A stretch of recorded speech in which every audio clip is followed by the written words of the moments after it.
Good evening. This is Rahul Reddy. We're live here from Houston, Texas. Every Tuesday, we do bring in immigration updates from Houston office. Emily, what do we have today to discuss?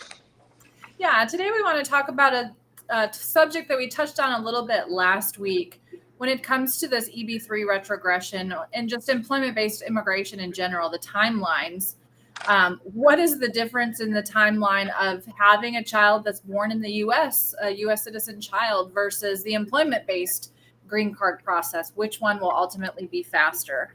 And then we'll also talk about, again, these multiple registrations in the H-1B lottery. Is it safe to file if there's no collusion between companies, if companies are not working together, but the individual employee ended up with multiple registrations because they had multiple job offers? Is that a safe way to go? We'll also talk about more on managing expectations when it comes to retrogression, when your date might finally be current. How do you navigate that system and plan ahead for how long everything is going to take so that you don't have any gaps in employment status and those sorts of things? And lastly, we'll talk about visa stamping in the U.S., the idea of being able to get visa renewals done stateside, not having to leave the U.S. Where are we at on that? We had an announcement quite a while ago that they were thinking about bringing it back. And so we'll give you the latest news on that as well. Emily, as we know that it has been retrogressed to 2009, that's 3 years. We have done a video on that separately. It looks like the prediction is that it's going to take a long time. Definitely, it looks like 21 years will be the easiest time for them to get a green card if you have a child in the United States. Now, if the child is born in the United States, there are not many conditions attached to it, not much paperwork is easier, but one thing is that the child has to be 21 years old. The child cannot be less than 21 years, excuse me, before they file the application for you. The priority dates for the employment-based have backlogged to 2009, but they are not expected to move. 2009 is only like 13, 14 years, but the way they are moving is that in March of 2012, they were all 2010. So from past 10 years, 11 years, they actually moved 1 year back. Could this happen? Yes, it could happen. So going forward, though, it looks like very bleak that you are going to get the green card based on the employment based, especially if you're filed after 2017 or 18. So most probably you're going to rely on, if you have a child, you might have to rely on that application for you to get a green card. Now, irrespective of anybody is listening to this one, please still do file the labor certification I-140. This is still needed for you because if your spouse needs to be converted into H4 plus EAD, you need the I-140 approval. If you want to stay in this country beyond 6 years, you still need to have the I-140 approval. So for all reasons, you need to have this I-140, irrespective of whether you're going to get a green card through this employment-based or not. You may not be able to get it, but you still need this one for you to get the extension of the H-1B and also for the H-4 EAD. Anything else, Emily, before? Let's also look into the managing the expectations, Emily, as the retrogressions are. What do people need to do on that? Should they, should they plan to go to Canada or what? Yeah, besides the backup plan of having a U.S. citizen child, looking into other countries as an option, even if it's just temporary, especially with Canada, if you go there and get your Canadian citizenship, that does open up the TN visa option, which is a little bit easier than the H-1B in terms of there's no lottery that you have to deal with. There's no 6-year limit. Paperwork is a lot easier, but it doesn't change your country of birth, your country of chargeability for the green card. So you may be able to get that easier non-immigrant visa, but still be subject to those backlogs.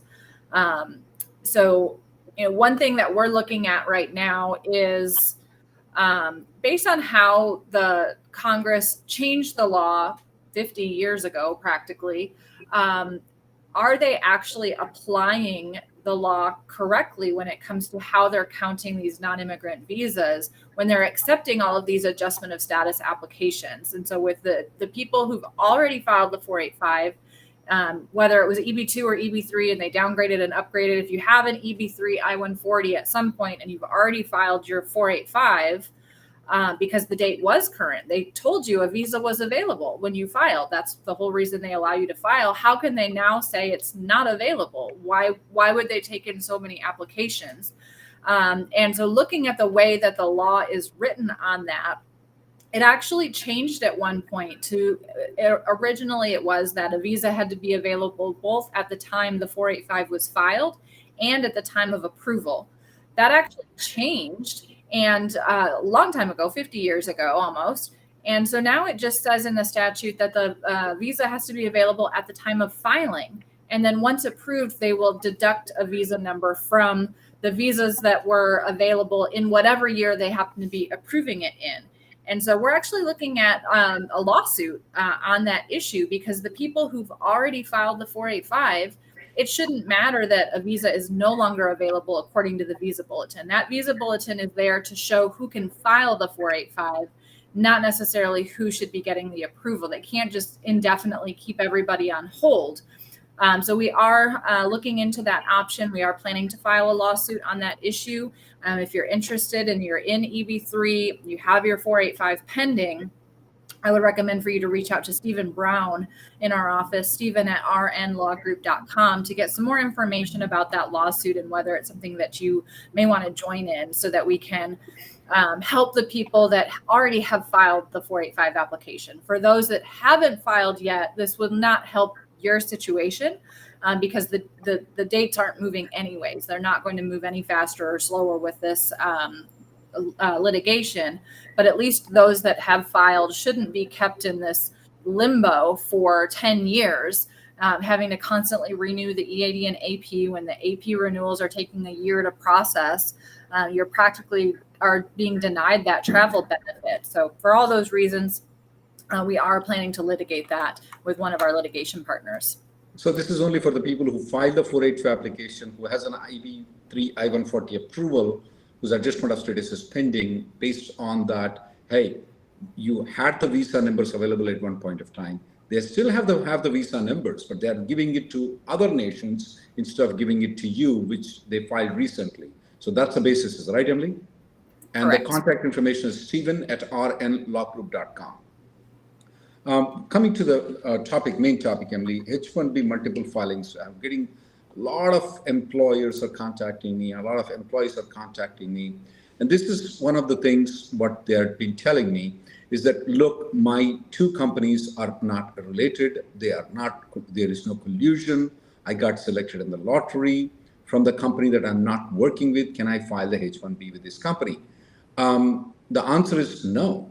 The reason is that the Administrative Appeals Unit has clearly said that for the H-1B to be revoked, both companies don't have to have a collusion. Both companies don't have to be related. As long as the job is the same for which all these companies have applied for the H-1B, then the USCIS can revoke the H-1B. This is when there are no collusion, and this is when there is no relationship, though. Of course, if there's a collusion and relationship, then it's a criminal prosecution for the employer, because that's a fraudulent file application. Why is that? I will tell you an example, Emily, is that this person is working with company A, with Coca-Cola, as an end client. A is the consulting company. Now, this person filed H-1Bs from B company, C company, D company.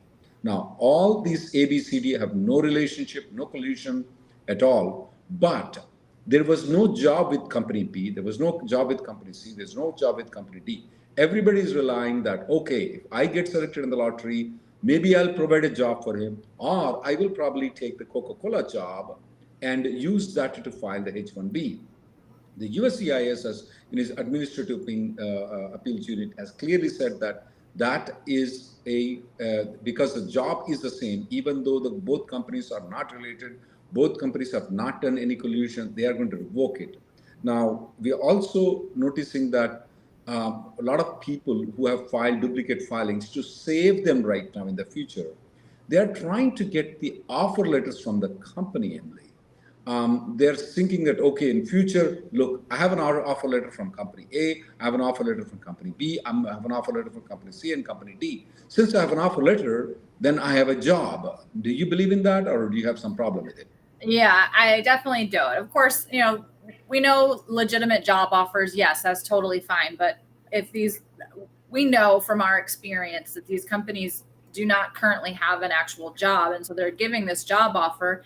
And if you think about it, that's exactly what Integra and AZ Tech and Wireclass did for all these people on OPT. They gave them job offer letters so that they could show that they were not reaching the 90-day unemployment limit. Everybody thought, hey, I've got an offer letter, I'm fine. Clearly they weren't, because there was actually no job. This is no different than that. Now, of course, if you have an offer from Meta and an offer from Google, that's not what we're talking about. We expect those are two legitimate job offers. But if these are all consulting companies and they're all expecting to basically take on the project that you're already on with the company that you're actually working for, and they're going to give you an offer letter just so you can claim that you did have that offer, that is highly suspect. So, Emily, just to refresh the memory of the people, I will tell them that in 2020, guys, there was a company by name Integra and Aztec. So what happened was that Immigration and Customs Enforcement has published a list of employers who are using the OPT and STEM extension. Surprisingly, Integra and Aztec come in the top 5 companies. Now, along with that, we also found Amazon, of course, everybody knows, and Microsoft and Google and Meta and all those companies come in the top 10. But the top 5 companies were actually Integra and Aztec, and we were like scratching our head, where does these companies come from? Turned out to that some of the individuals who were not getting offers, though, so that they can show, because in the OPT and STEM extension, there is a certain amount of time that you can be unemployed. After that, you have to be employed. Otherwise, you'll be terminated from the civil system. So they use these companies to issue an offer letter. Based on that, they showed the DSOs saying that, look, I have a job offer from this company called Aztec and Integra, so keep me in status with the civil system. And also these companies, Aztec and Integra, has filled out, what is that form called? 90, I forgot that, Emily? 983. 983 form. And they use this form to extend the STEM extension. And a lot of these people thought that, okay, the company is an E-verified company, so it must be a good company. No, just because the company is an E-verified company doesn't mean that it's a good company. They filed thousands, approximately about 5,000 people got affected. 90% of those people were being thrown out of the country, deported. Some of them got permanent bars. Some of their H-1Bs got revoked. So based on that analogy, right now, USCIS has published the record that 90,000 people have filed more than 400,000 applications. So that record is there. They published it. They didn't say which individuals, they didn't say which companies. So they have the information, which individuals and which companies. Right now, if you have filed the multiple applications, you need to contact a lawyer. What if one of the companies is a Google, one of the companies is a Meta? I still recommend that you contact a lawyer because a lot of people think it's genuine. Of course, Google and Meta is genuine though. But if there is, in general though, if 2 companies have filed a H-1B, you need to make sure that you contact a lawyer, you protect all the information that you have so that you can defend at a later time if needed to be. Now, of course, a lot of the people will fall into the category where there is no defense available. They themselves have requested the employers to file the multiple applications when there is no job. Then if you file the application right now, there is a good chance that the USCIS is going to get to you. If you don't file the application at all, if the company and you don't file the H-1B company application at all, there is a chance that USCIS may not get to you. There is a chance that USCIS may get to you. If you file, definitely they're going to get to you. If you don't file, there is a chance they may get, and there is a chance they may not get. So at this point of time, we are recommending people, those who have filed multiple applications, please check with a lawyer before you do anything. Even if you're not filing the application, you may still want to check with a lawyer. Don't get the offer letter, guys, at this point of time from the companies. And there are people Emily, that are contacting me. I'll get an offer letter. I said, when does the offer letter tell? It says that it's June. No, I'm going to predate it to the March. That's another fraud. So definitely you should not contact any of these companies at this point of time to ask for an offer letter, and especially an offer letter that is predated, you're committing one more fraud. And when you contact these companies, we don't know if the USCIS is tracing these emails from these individuals, they're tracing these calls from these individuals. So please stay away from these companies. Contact a lawyer before you do anything. If you want to have a consultation with Stephen, Emily, or any of our office people, we do have an appointment available online at rnlawgroup.com. Our schedule is available. You can just make an appointment at any point of time. Our schedules are there, so you don't have to do it. You just click up a couple of buttons and you can make an appointment at any point of time. Anything else, Emily? All right. So do you have any updates on the stateside visa renewals? Is that something people are going to be able to do this summer? Right. In February of 2023, Emily, the USCIS has said that they are going to start doing the visa stamping in the United States. So that used to be there before 2004, before you joined the company, somewhere around that period of time. So now they want to reinstate that, saying that they will start stamping in United States. Now, at that, before 2003, I recall that the stampings were only for the people who were filing for extensions, not for the people who were filing for the change of status, though. But I think so that going forward, the Department of State may want to move a lot of jobs from outside the country into United States, because there are a lot of stampings that can be avoided by getting stamping here. So initially, they may start with only the stampings of the people who are extending the H-1Bs, extending the H-4s. Then later on, they will probably move into the change of status. So that's what my expectation is. And one other announcement that we want to let you know, that USCIS is now started premium processing for the F-1 visas. So there is a provision for the applications that are already filed. They are taking the premium processing right now. For the people who are going to file the F-1 visas, there is a particular date. I forgot the date, but I'll try to. It's the 26th of June. Right, 26th of June. Yeah, I wrote an article, but I'm not good in remembering the date. So please refer to this article if you are falling into the category where F-1 filings are. If your F-1 application is already pending, though, you can convert into premium processing. And if you want to file F-1 later on, though, you can directly file premium processing. Not right now, but in about a couple of weeks, you can do that. Anything else, Emily, before we go? All right, I think we can move on to questions. I have one from Suhas, who wants to know if USCIS has started any criminal prosecutions against the companies involved in the collusion in this H-1B lottery. So until they actually make arrests, there's generally not any publicly disclosed information about what criminal activities they're looking at prosecuting, because everything's under investigation right now. They don't want to tip people off that they're doing these investigations, because then they'll stop the activities. So they're very hush-hush until an actual arrest is made. I have not seen anything related to this year's lottery. We have not seen any outcomes of H-1Bs that were maybe filed already in this year's lottery.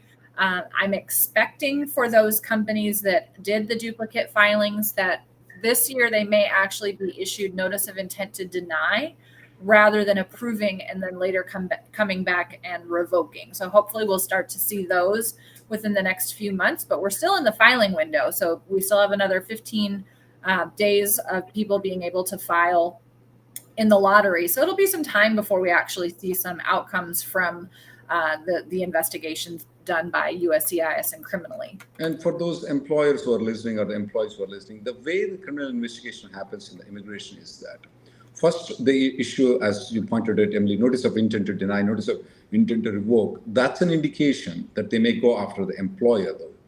Then what they do is that they do something called criminal indictment, though. They normally seal that.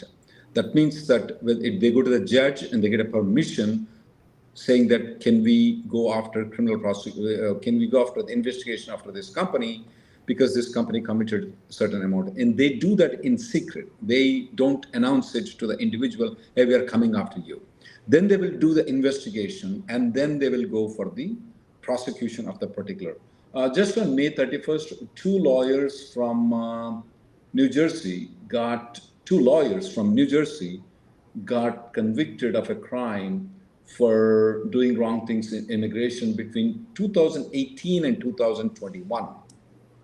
So this is only until 2021. Typically, when we see the investigations, so we see by the time it comes to the light, it may take 2 to 3 years once they start for the discussion. With these two lawyers, it started in 2018 and 2021 is the last one that these lawyers committed fraud, and they both have been sent to jail. I got to know that a couple of lawyers who have supported the multiple filings are under investigation at this point of time, Emily. Whether there is a criminal indictment against them on these multiple filings, I'm not sure at this point of time, but yes, they're most probably going to be prosecuted. I also got to know through sources that some of the employers are under investigation, but it's not publicly announced by the department, because when you look into the indication, they're not getting any more notice of intent to revoke. So that's normally when the USCIS starts the criminal prosecution, they'll get a lot of notice of intent to revoke. And when there are a lot of fraud involved in it, they're going to move that to the criminal division. So then they're not going to get a notice of intent to revoke. They're directly going to go and prosecute those people, and they investigate before they do. So hopefully, we will find soon if these employers will be, I'm for sure they will be prosecuted. But how many, to what extent is the question to be answered, because they normally go for the big fish first, the people who have committed bigger fraud, and then they will go to the lower fraud. I know for sure 7 companies and one lawyer or a couple of lawyers involved in it, where one lawyer has filed 100 H-1Bs, the same 100 H-1Bs they filed with 7 different companies. Definitely they are under trouble, but let's see as the things progress. Yeah, I definitely hope they'll come out publicly with some sort of repercussions for these companies and these lawyers before the next lottery, because otherwise people are just going to keep doing it, and they're not making any changes to next year's lottery. I don't think so, Emily, right now, this year after the news. I don't think so this year after the news has been announced. I've seen a lot of employers that are not filing the H-1B that got selected in the lottery because they colluded with the companies, or the employees have actually filed for the duplicate applications. So yeah, I see a lot of backlog now. However, though, the announcement of the USCIS came a little bit late. There are a lot of people who filed the applications, and the analyzation of the duplicate filing took a little bit longer time. A lot of people have filed, and there are a lot of people who have filed the H-1Bs, and they're actually withdrawing the H-1Bs before they are approved. Yeah. All right. We had a question from Facebook. I got my EAD and AP approved. My final action date is not current. I'm planning to go to India and come back using that combo card. What kind of documents are needed at the port of entry? So when you're coming back using your EAD card that has the advanced parole approval on it, so at the bottom of the card, it typically says serves as I-512 advanced parole. All you need at the port of entry is that card plus your passport. You shouldn't need anything else. You don't need your I-140 approval. You don't need your H-1B approval. All the other things are just going to confuse them. So you just need your advanced parole and your passport. You may want to carry your I-485 receipt notice, but you don't need to hand that over unless they specifically ask for it. You don't need to carry proof of employment or offer letter or anything like that either. ETA 9089 EB3 application was filed in September 2022. When do you think so it will be approved? We are expecting that to be approved in July if it's being filed in September. Raghavendra says, I have my 765 and I-131 application extensions pending with USCIS. I'm still maintaining my H-1B status. Is there any way that I can expedite? So for the 765, you generally don't need to expedite it because you do have the 540-day auto extension as long as you timely filed that EAD renewal before the previous one expired. On the I-131, the expedite, when you do have the USCIS expedite criteria that's on their website, you call customer service, you tell them you want to expedite, explain how you meet one of the criteria. They'll sit on it for 24 hours and then just send you an email the next day saying, although your situation sounds serious, It does not rise to the level of requiring an expedite at this time. That's typically what happens. So those are not that helpful. But what does work usually is litigation. So filing a lawsuit for the unreasonable delay in processing that I-131 application. And you can contact Stephen Brown if you're interested in that process for your AP renewal. And we can also include the EAD renewal, but it's not as important because you get that auto extension anyways. Can we expect the suspicious registrations to be removed if and when a second lottery is run in fiscal year 2024? This question is coming from Bhagya. The answer is definitely we're expecting a second lottery because we're seeing all these consultations. And we do have a daily conference call. People come in, and it's there on our website at RN Law Group, though. Every single day, we get so many people with multiple applications, and they're not filing the H-1B applications right now. They should not be filing the H-1B applications too. So yeah, we are expecting a second lottery. Now, the question is that, will the USCIS remove the multiple filings H-1B when they do conduct the H-1B lottery? No, they don't. Unfortunately, they don't. That's a bad thing that they don't. So yeah, second lottery is expected. How long does it take to receive a H-4 EAD? This question is coming from Krishna. Anywhere between 4 to 8 months. Question with regards to the H-1B stamping. I have only 3 months H-1B left. Is it a right time for me to go to the stamping? No. The reason is that they will issue a 221G and saying that, okay, we're going to inquire about your company and all those things. 3 months passes out, and then they don't need to approve the H-1B. So it's not a right time for you to go for stamping. If you're eligible for the extension, I strongly recommend you file for the extension. And then after the H-1B extension is approved, then you can go. Vivek says, I was on H-4 EAD before H-1B and changed employers after a couple of years on the initial H-1B. I don't have my H-1 stamped. Will I be considered as a change of status for H-1 stamping in the USA or something else? Before H-1. Yeah, so that would be a change of status. So even though you changed status previously and then probably extended the H-1B, if you've never gone for H-1B stamping before, it's possible that with this, at least when they first initiate stateside visa processing, you may not be eligible because your prior stamp would have been an H-4 stamp, it sounds like. So it seems, based on what they did before, it was if you were applying in the same category as before. We don't have all the details, so it's possible that they may open it for all employment-based visas, but we'll have to wait and see. Question with regards to whether the 60-day grace period will be extended for 180 days. There's a rumor that spread around all over and was there in the Indian newspapers all over, but at this point of time, we don't see the USCIS acting on it, though. I also want to remind people that when things go south in the United States, the first thing they do is blame immigrants. Now, when the things go north, that doesn't mean that they praise the immigrants, but when the things go south, they do blame the immigrants, especially when there is a high unemployment rate. They don't promote these kind of activities. So I'm not expecting, it's not there. It's just an advice by one of the, self-appointed committees. Thrushan says, I filed my 485 last month under EB1C with an approved I-140.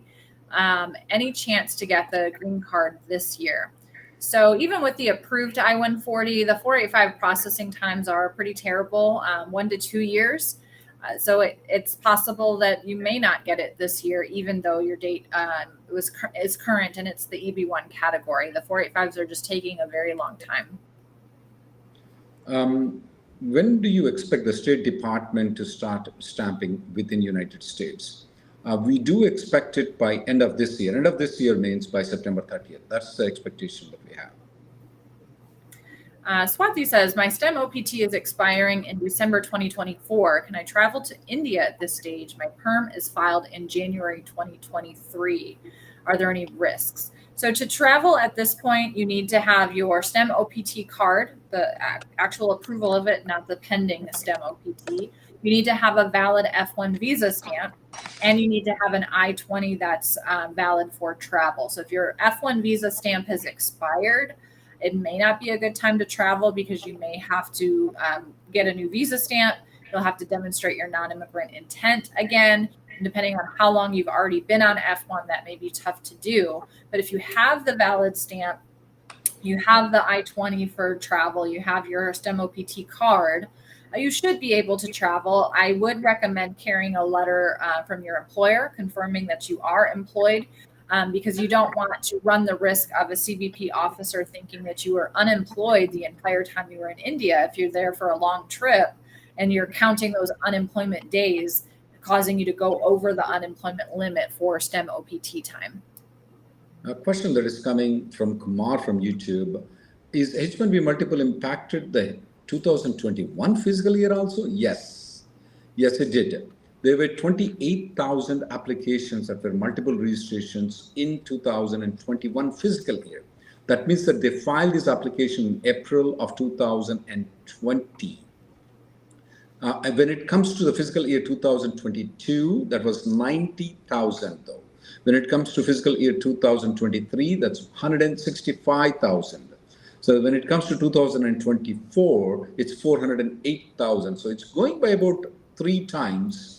So if they don't check it though, next time it's going to be 1.2 million H-1Bs that will be filed. Yes. Were there multiple applications before 2000 fiscal year 2021? Yes, they were. But they were very less at that point of time. The reason is that you have to pay the entire filing fees to file a H-1B. In fact, there is a case law, which I published it in an RN Law group recently, that they filed multiple application in 2018 also. When this $10 thing was not there, they filed it and they revoked the H-1B, and the person who got revoked appealed to the Administrative Appeals Unit, and there's a case law on it that multiple filings were there before 2000, fiscal year 2021 also. But yes, the proportion has gone up after the $10. It has gone, first year it was only 28, and now it's 28,000, now it's 408,000. Sidhu says, I'm hoping to get my EB1 green card in the coming months. If I marry someone after that, what would be the procedure and timeline for my spouse to get the green card? And what if the spouse is outside the US?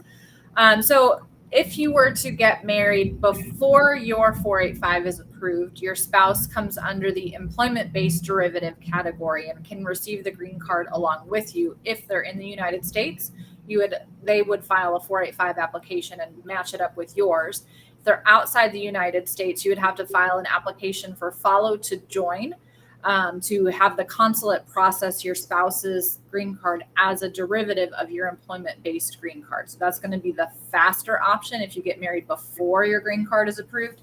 If you get married after it's approved, then you're looking at filing an I-130 immigrant petition, kind of like the I-140, but for family-based, proving that you are a green card holder and that you are lawfully married.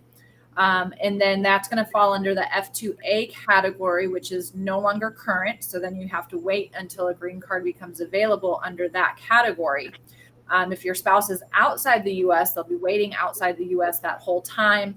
And then we'll process the green card at the consulate, have to do the police clearance certificate, get the medical exam, all done in their home country, go to the interview, and then they would arrive in the U.S. as a green card holder. But that process is probably going to take 3 years, depending on what happens with priority dates in the coming months. A question from Shashikant: Do we advise on G4 visas, the government visas? No, our office doesn't have the expertise in that. Manvati has a question. The advance parole is expiring on November 3rd. Is it okay to travel the last day of expiry? Don't. When you try to play an edge of a knife, you can always get hurt. I would recommend at least travel 3 or 4 days before the advance parole expires, not on the day. What if there is a problem in the flight and you are in London and the flight get canceled? How can you come here? Think of the logic, okay? So try not to play edge of knife. But can you come 3 days, 4 days before the advance parole expires? Absolutely not a problem. Question from Suhasini. Is EB5 for H-1B, is it realistic for a kid of 18 Kid is 18 years right now.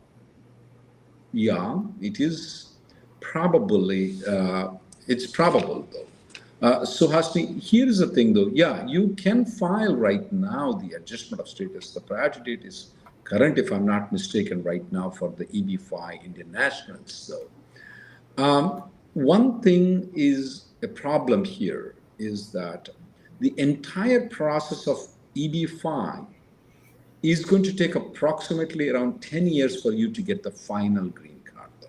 Now, however, the 18-year-old kid will be saved right now. The reason he will be saved right now is because the priority date is current right now, and you can file the 485 right now. So the kid will be saved, but the entire process is going to take about 10 years for you to get the permanent green card. Now, why not the other people are telling that they will get the things very fast. No, that's not true. Just go to the USCIS website and find it out that how long it's going to take for you to get the green card under the EB-5 section. Now, when you get the green card for EB-5, it's not the same as EB-2 and EB-3. The green card is only valid for 2 years. So I don't call that as a green card. I call that as a temporary green card. So for you to get a permanent green card, though, you need to file a waiver for the conditions that are there. And the timeline for the entire process is almost 10 years for you to get the green card. I was just checking EB-5. Yeah. EB-5, for some categories, it's moved back. Well, let me look at the filing, though. Yeah.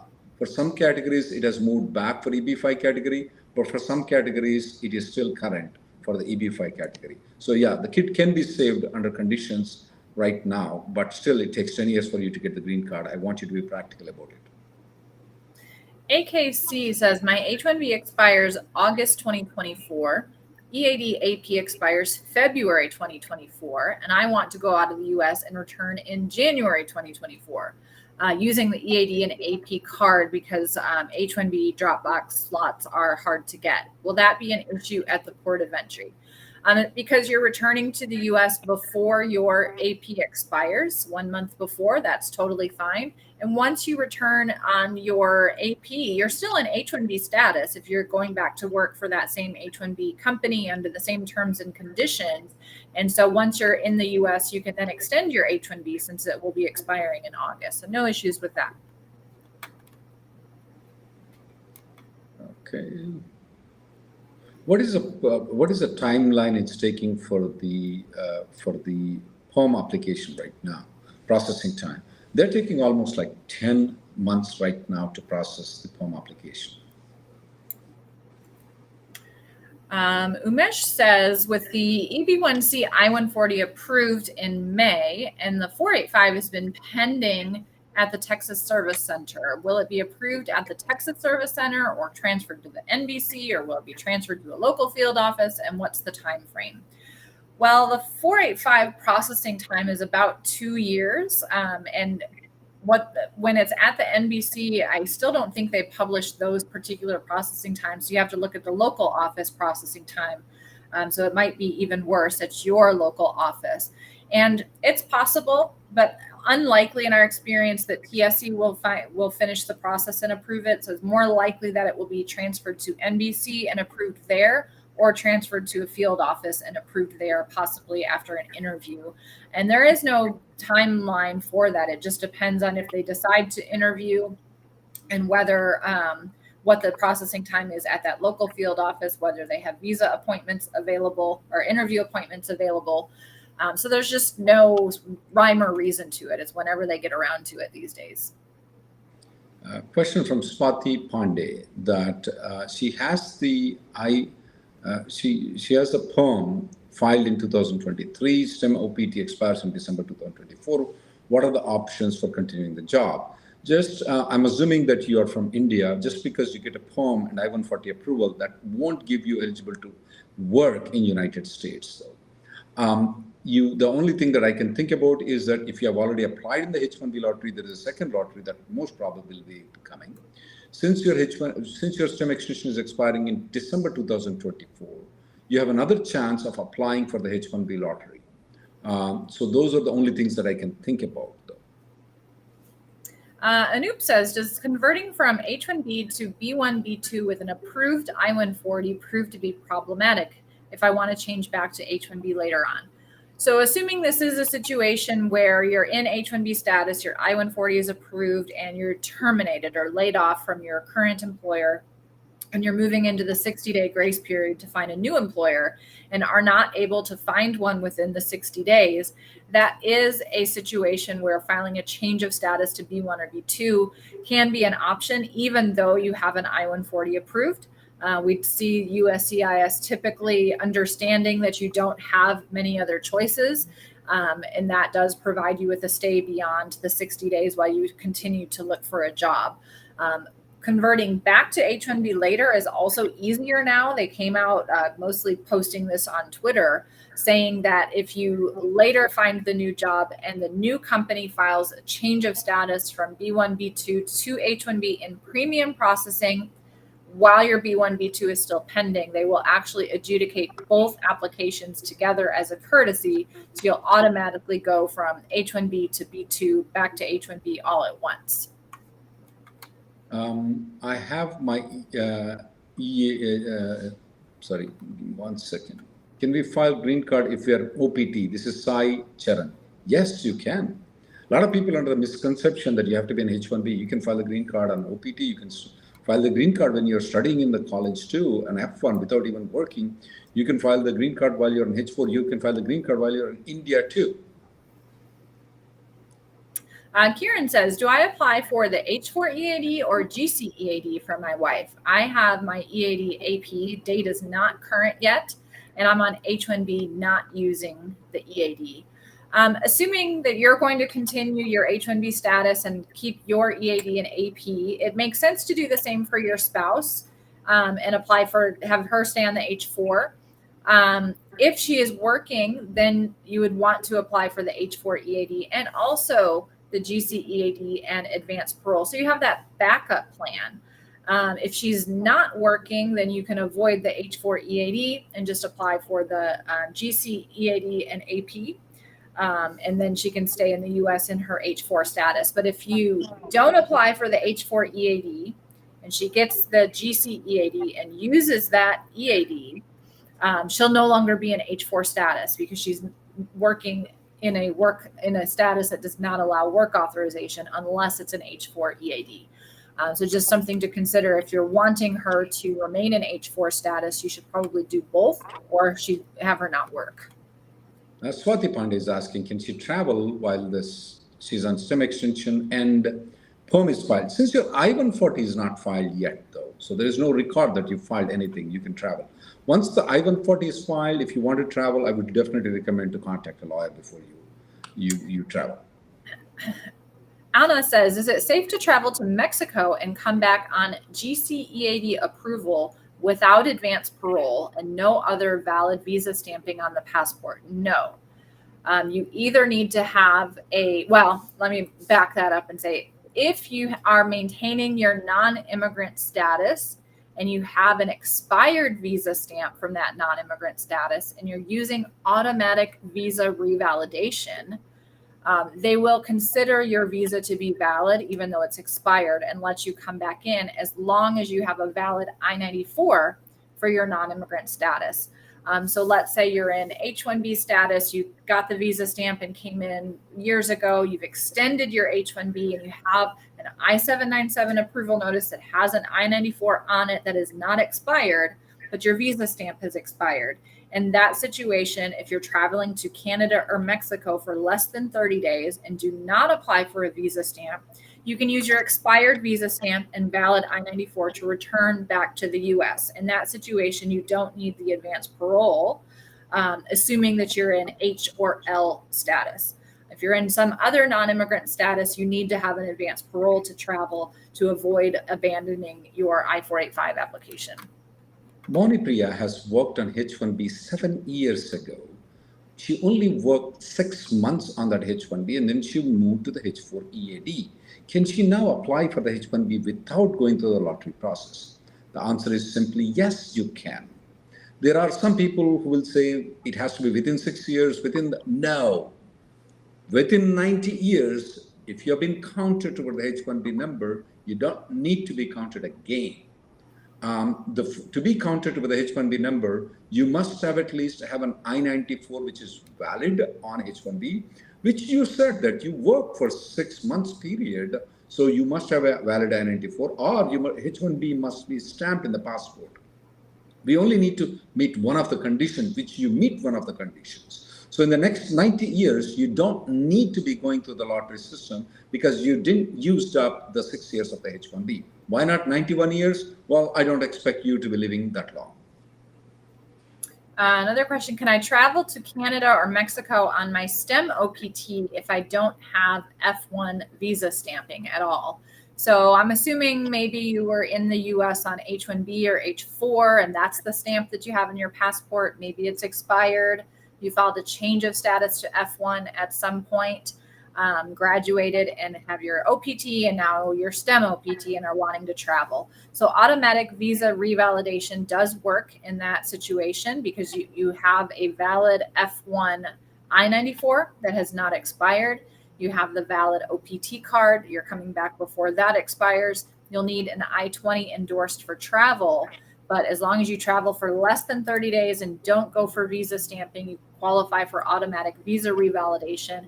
And they'll treat your previous visa stamp as valid and pretend that it's an F1 visa stamp right there in the moment for you to enter the US using that auto revalidation. Krishna has this question. His filing dates are current. He's on EAD and AP. Can he go to India, marry a girl, and bring her on the EAD AP? The answer is no. You can't bring her on EAD and AP. You need to have a H-1B to bring her on a H-4. That is the best way of bringing her into the United States. If you are not maintaining the H-1B, you can always get a H-1B and go to India and get the stamping of the H-1B to be activated, and then bring her on H-4. That's the best way. Right now, they're not accepting the filing date. So even if she comes into the United States, you still have to maintain the H-1B because you cannot file the 485 for her. So best approach would be is for you to convert into H-1B, bring her in the H-4, wait for the priority to become current, and file the 485 application. Abby says, how long is the I-693 valid for? This is the medical exam if it's submitted along with the 485. And if there's an RFE to submit another 693, does the data need to match with the earlier document? So nowadays, the medical exam is valid for 2 years from the date that the civil surgeon signed it. And if you do get an RFE 2 years later or at some point before they're ready to approve your 485, you will do the medical all over again. I would expect most of the information is going to remain the same, especially in terms of vaccinations, because they're going to be going through the same vaccination documents that you provided before. But they do, if things have changed, they'll update it with what's changed health-wise for you in the new medical exam. Sarvanan Nachiyappan asked this question. His prior date is January 2015. Is there anything we can do? Well, I'm going to ask you the question. Is there anything you can do? Yes, you can. You can write letters to the congressman. You can write letters to the administration. You can write letters to the ombudsman. We have provided a draft in the details of the video. So if you go there and write the letters, that's the best thing that you can do right now. And as and when anything comes up, we will tell you to do the campaigning for us, not for us, for you, to get the priority date moving up. That's all we can suggest you to do. But it depends on how many people will cry. Especially for the DACA kids, there are a lot of people, they cried and whined and did all those things. They got their benefits. Our people, they're making $100,000 and plus, enjoying the swimming pools and all those things. They are not writing, they're not crying properly. And that's what our complaints are. Not only the people who are not, are waiting for the benefits, but also who are in between, who filed the 485, and also who got the benefits, who already got the green card. They are not helping our community. So you need to keep writing to the letters to the people, though. How many visa numbers are available for India this year, and how can we see the utilization each month? So we have a total of 197,000 employment-based green cards available this year. Normally it's 140,000. Of those, there's 28%, 28.6% goes to EB1, 28.6% EB2, and 28.6% to EB3. And then because EB2 and EB3, rest of world is using up all of the green cards, those EB2 and EB3 India are then limited by the 7% cap, which is about 3,000 green cards. So EB2 is expected to only get 3,000 green cards this year. EB3 is expected to only get 3,000 this year. EB1, because rest of world is still available, they may get more, maybe closer to 10,000 if you look at the statistics going back the last couple of years. But that may continue to go down if the 7% cap applies to EB1. And the utilization each month, they don't publish that anymore. They don't publish the inventory. So what information we do have is the quarterly numbers that they put out. And that just tells us how many 485s in employment-based in EB1, 2, or 3 that they approved for that quarter. How many new ones did they receive? How many were denied? And how many were left pending? So we really don't have that utilization number for the monthly. But if we're looking at 3,000 green cards, divide that by 12, that's what they're typically approving each month so that they don't run out before the end of the year. Does automatic revalidation is applicable even if you change the employer? I'm assuming, Srikanth, automatic revalidation is when you're trying to travel to Mexico or Canada, coming back within 30 days, especially if you have an I-94 valid from company B, you move from company A to company B. Yeah, it is. Automatic revalidation is valid for it. Prasad is commenting personally on, I remember the 90 years joke whenever I come across 1991. The reason I do this joke is to get the point across more strongly so people understand that, because there's a lot of presumption that that you have to be counted with the H-1B number, even though you're already being counted. There's a rumor that it has to be within the H-1B expiration. There's a rumor that it has to be within 6 years. There is none like that. And that's the reason I want to point out very clearly it's 90 years so that people get the message more stronger to believe in. Harish says, when does the F1 premium processing take effect? So if you've already filed your I-539 application and it's pending now to change status to F1, you are eligible to upgrade to premium processing. If you have not filed yet, you need to wait until June 21st, and then you will be able to file it initially in premium processing without having to upgrade it later.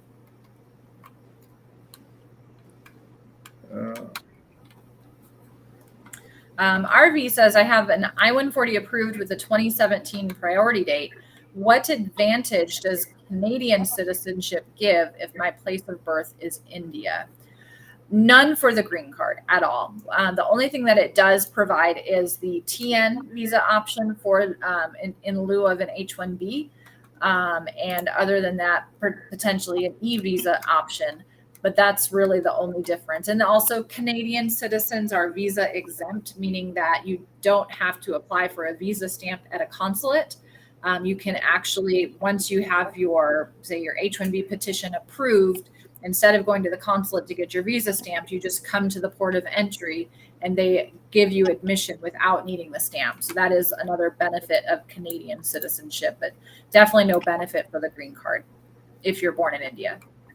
Sidhu Reddy has this question. Consular processing 485, that means that it's not 485, but yeah, it's a consular processing for the green card is pending. Can the beneficiary travel on a B1, B2? Absolutely not. The reason is for the person to come into the United States, their intention must be for the purpose for which they are coming in. Since the green card process, the consular process is pending there, they already told that I want to come to the United States permanently, forever into the United States. Now you're coming on B1, B2 and saying, I only want temporarily, but there's two contradictory statements. So they may deport you while you're entering into the United States. Not a good option. Arun says, I'm on 485 AOS EAD and I've abandoned my H-1B. My priority date is in 2014. Can I remain worry-free going forward about getting the EAD and AP in time? It changes over time. Over the years, generally, we didn't have problems with EAD renewals because we had the 180-day auto extension and we were getting EADs in 3 months. But then they took off that 90-day requirement to get the approval, and then processing time skyrocketed.